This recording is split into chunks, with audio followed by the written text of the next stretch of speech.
οικονομία ζωντανή, που δίνει δουλειά στους νέους μας, που είναι εδώ δυναμική και εδώ να περιμένουμε άλλο. Δεν υπάρχει ούτε λεπτό για χάσιμο.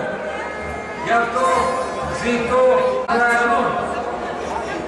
Παραπλανών και πάλι τους Έλληνες πολίτες. Με ψέματα. Με κάποτε